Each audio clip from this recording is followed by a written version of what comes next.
What's up guys? Welcome to Kaliri TV. Today, we will be unboxing the Rapu V500 Pro mechanical keyboard. Again and again, this video is not sponsored. Shoutout to Rapu. This is the third product already. I was surprised on how heavy the box is since this is the first time I bought a mechanical keyboard. I double checked the box to see if the box really says keyboard, as I thought these were dumbbells which weighs a little more, over a kilo. This is a full-size keyboard. Yes, there is a numpad.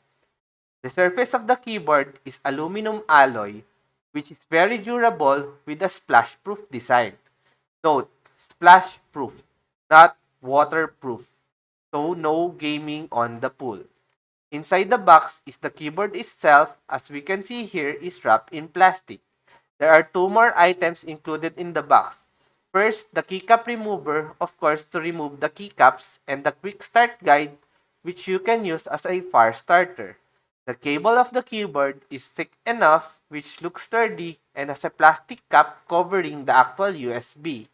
Under the keyboard is the stand, for those users who want their keyboard to be tilted forward for ergonomics, but I would not suggest using it as it puts more stress on your wrist.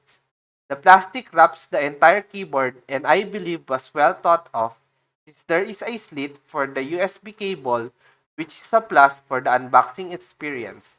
The keys of the keyboard uses blue switch, which is very clicky and satisfying. It is a bit loud but it's not annoying. The keys are fully mechanical, which has a high speed response and was tested to have up to 60 million clicks per single key life. This has a conflict-free design which allows you to press any number of keys simultaneously. To use the keycap remover, you just need to insert it on the keys and you can pull the keys out. So, here you go guys, the Rapu V500 Pro mechanical keyboard. Thank you for watching and don't forget to click like and subscribe.